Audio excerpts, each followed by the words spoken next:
बहुत स्वागत है। आपके साथ मैं हूं संतोष गंगवार। देश की राजधानी नई दिल्ली से आज एक ऐसी तस्वीर सामने आई जिसने बिहार में विपक्ष की चिंता बढ़ा दी।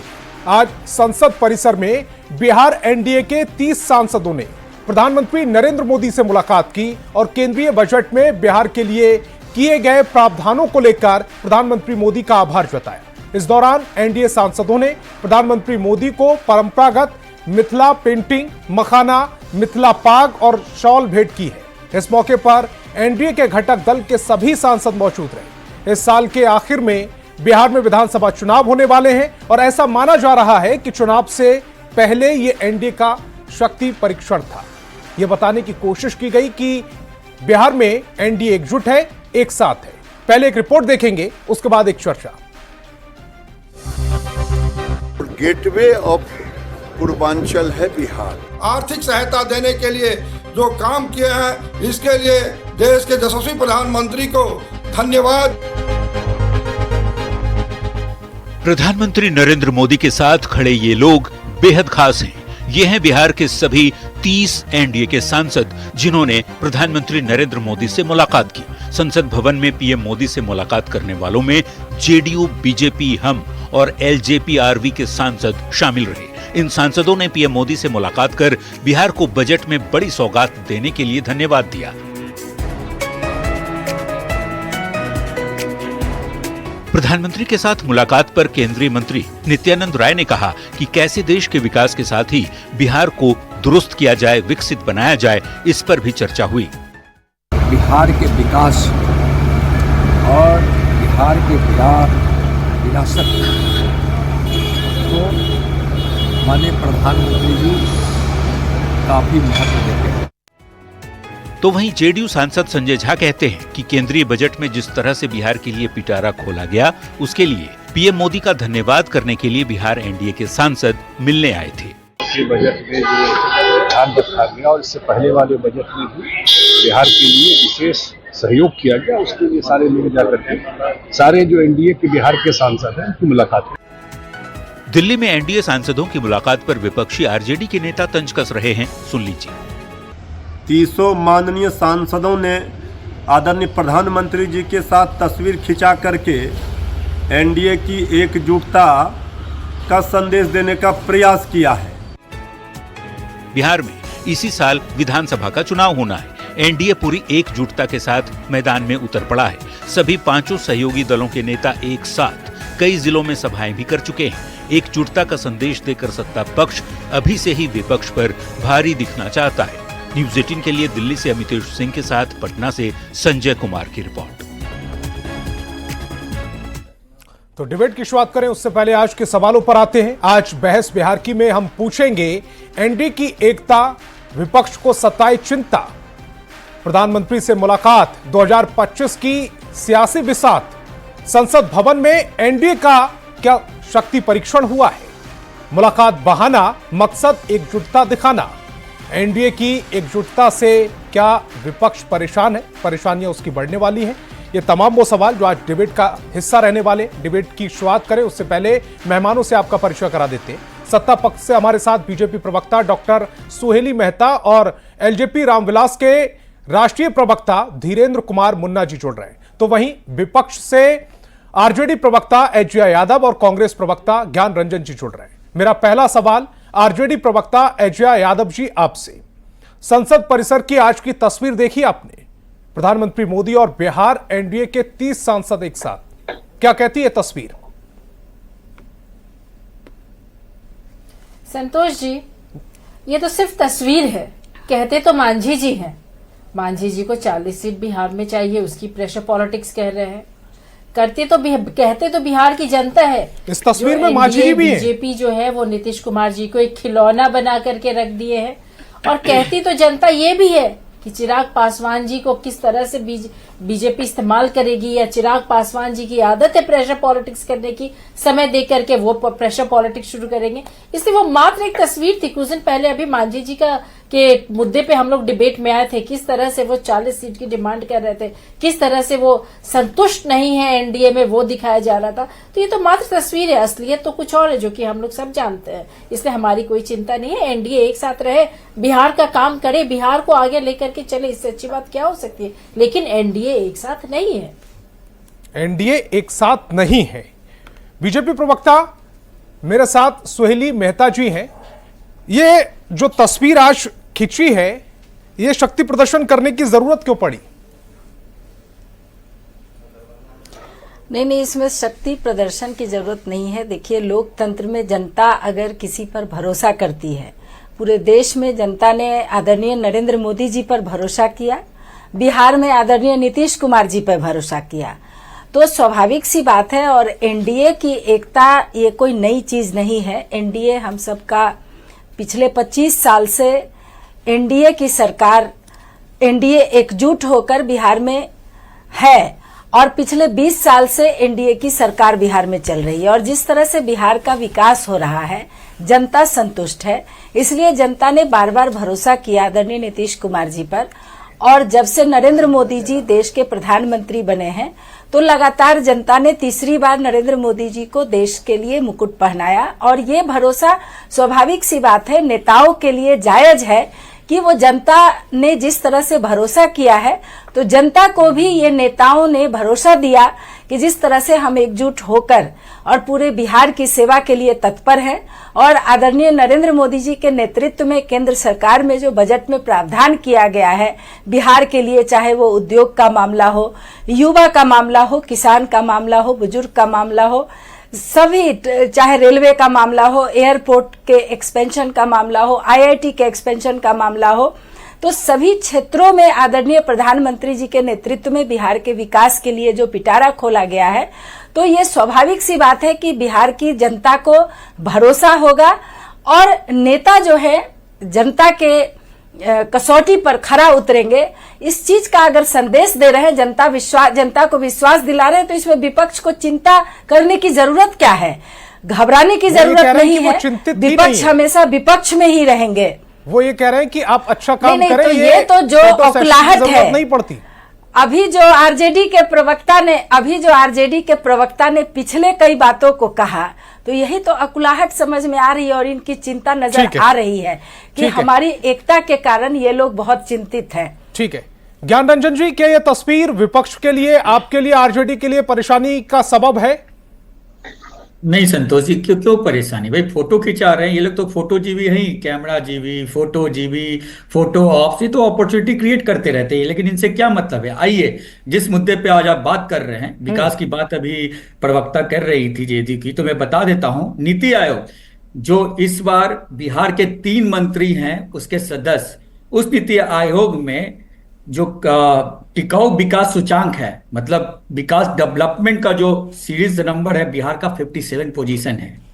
अब आइए, उसी नीति आयोग ने, जिसमें फिर 3 केंद्रीय मंत्री सदस्य हैं, हेल्थ परफॉर्मेंस में बिहार का रैंक 18 आता है 19 स्टेट में से। तो अगर इन्हीं मंत्रियों जो यहाँ बैठे हुए हैं, और सबसे बड़ी बात, एक मंत्री जो है हाल ही में पीएम मित्र का आयोजन फूड अपैरल, जो कपड़ा मंत्री माननीय गिरिराज सिंह है, जिनके अगर मुंह खुलता है तो हिंदू, मुसलमान और पाकिस्तान के अलावा कुछ बात नहीं करते हैं, उनके मंत्रालय ने पीएम मित्र आयोजन पूरे देश में बांटने का काम किया बिहार को छोड़कर। और उनसे जब ये पूछा गया कि बिहार को आपने क्यों नहीं दिया, तो कहते कि बिहार इसमें नहीं आया। जबकि इससे पहले जो शहनवाज हुसैन जी मिनिस्टर उद्योग थे बिहार के, तो उन्होंने 1000 लैंड का उन्होंने लिखित दिया था कि यहाँ अवेलेबल है। तो ये बिहार को कहते हैं कि अगर उस क्राइटेरिया में नहीं आते तो किसकी गलती है? 18 साल से बिहार में एनडीए की सरकार है। अरे भाई, तो ये फोटो खिंचाते रहे ना। बिहार की जनता तो सभी जानती है कि बिहार में पलायन में नंबर 1, आप हाँ या ना? संतोष जी, आप बिहार से नहीं है, लेकिन मुझे पता है कि आप इत्तेफाक रखते होंगे कि बिहार से पलायन होते हैं। और पीएम मित्र योजना जो फूड अपैरल पार्क बिहार में क्यों नहीं दिया गया, मैं आपको आज जी, आप ये क्यों मान रहे हैं कि मैं बिहार से नहीं हूं? संतोष जी सुन लीजिए, बहुत इंपॉर्टेंट बात है बिहारियों के लिए। पीएम मित्र अपैरल फूड जो पार्क था, जो कपड़े का मंत्रालय का पार्क था, वो क्यों बिहार को नहीं दिखा? इसलिए कि जो आका हैं उनके स्टेट में हमारे बिहारी मजदूर लोग वहां जाके काम करते हैं, वो वहां जाना बंद कर देंगे तो वहां के बिजनेस जो इंडस्ट्रियलिस्ट है उनकी दुकानें बंद हो जाएंगी और बिहार में सक्षम हो जाएगा। तो अपने स्टेट के लोग कैसे नाराज करते हैं? लेकिन माननीय गिरिराज सिंह मंत्री जी को फर्क है, चरण चुंबक से उनको फर्क का समय कहां मिल रहा है? और मैं आपको यही बताना चाहता हूं, इन फोटो का कोई मतलब नहीं है। आइए हम बात करते हैं अब बिहार और बिहारियों की। आज की एक वीडियो है जो बहुत ही हिला देने वाली है।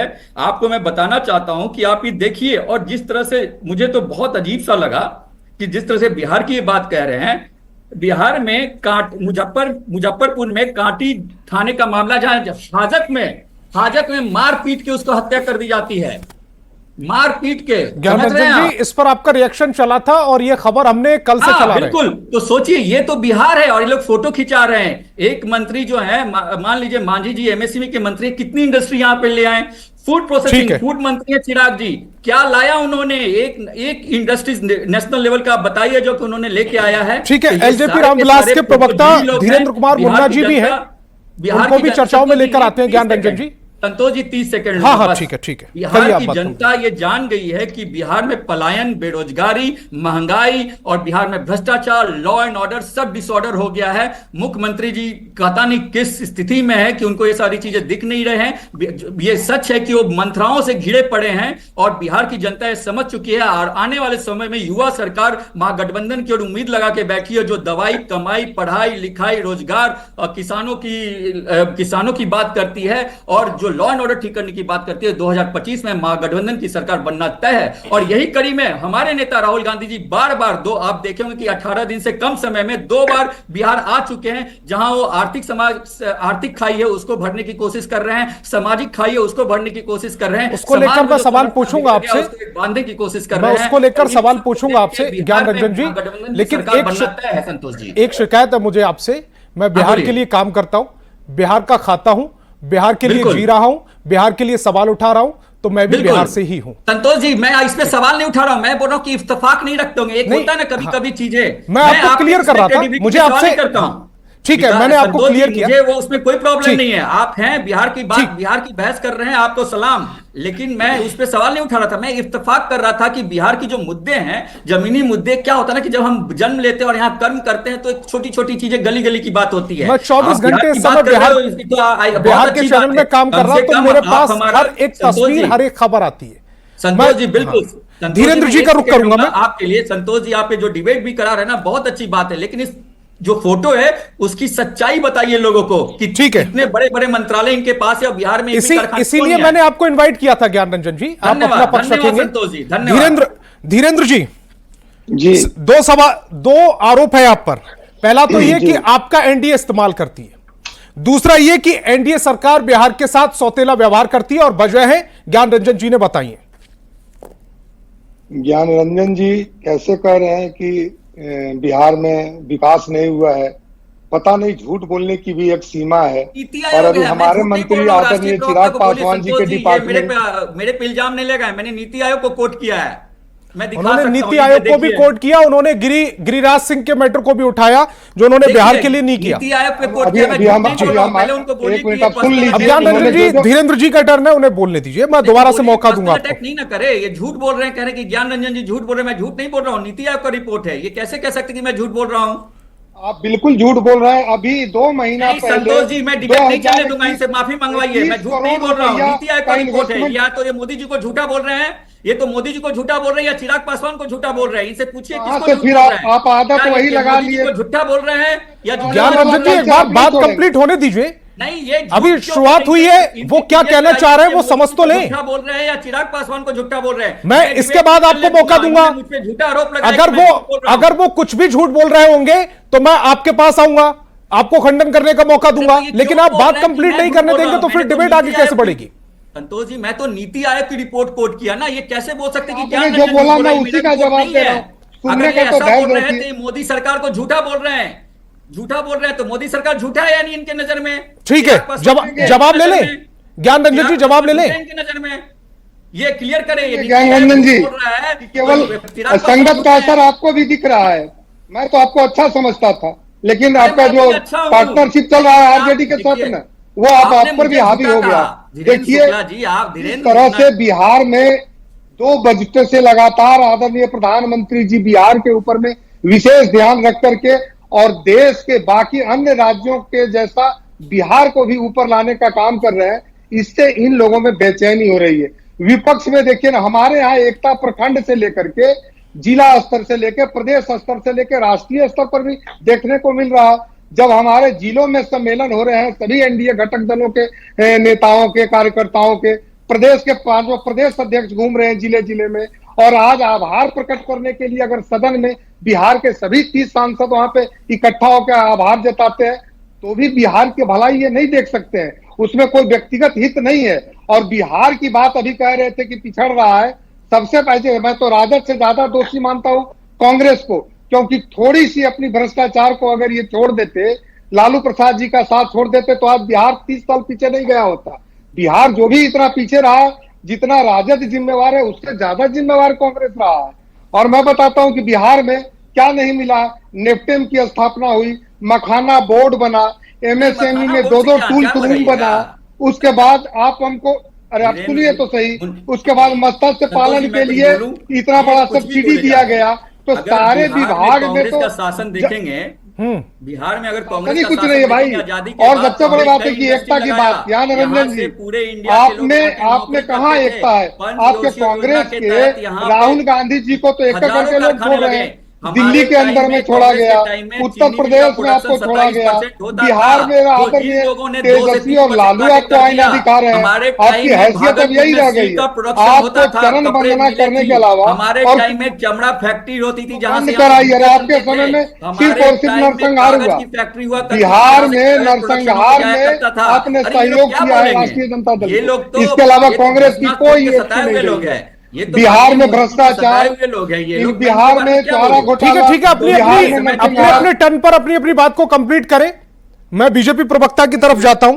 ये जो तस्वीर है इस पर तो सियासत हो ही रही है। इसके अलावा ये भी आरोप लग रहा है कि बिहार के साथ गिरिराज सिंह का उन्होंने उदाहरण दिया, नीति आयोग को उन्होंने कोट किया। सुहेली जी, इन पर आपकी प्रतिक्रिया है? जी, वो गिरिराज सिंह और नीति आयोग की जो कह रहे हैं, उनको क्या दिखाई नहीं पड़ रहा है कि बिहार में किस तरह से विकास हुआ है? क्या पहले 20 साल पहले बिहार ऐसा था क्या? किस स्थिति में बिहार को ये लोग छोड़ के गए थे और किस तरह से एनडीए की सरकार आई, चाहे वो शिक्षा का मामला हो, स्वास्थ्य का मामला हो, हर तरह से देखिए। कभी इन लोगों ने सपने में भी सोचा था क्या कि बिहार में 24 घंटा बिजली रहेगी? आज जो बिहार के एक छोर से दूसरे छोर में पहुंचने पर कहीं से भी चलिए 6 घंटे का रास्ता सिर्फ है। आज जिस तरह से ये सड़कें पार करके एक जगह से दूसरे जगह जा रहे हैं, ये लोग, इन लोगों ने सपने में भी सोचा था क्या? क्या लड़कियां, एक गरीब व्यक्ति अपनी बेटियों को पढ़ाने का सपना भी देखता था क्या?